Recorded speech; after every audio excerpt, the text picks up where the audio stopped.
Og það að reka ykkur á eitthvað svona óvenjulegt á kjörseðlunum í ár?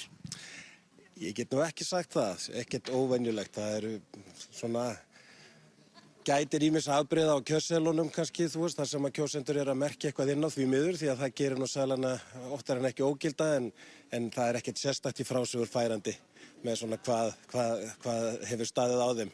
Það er engin kjörklefa kúkar í ár? Nei, ekkert svoleiðis. Flestir bara...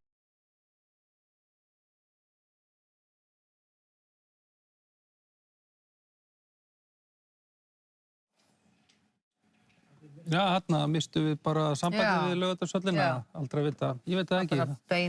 Bara akkurat þegar hún fór að tala hinn fræga kjörklefa kúkara.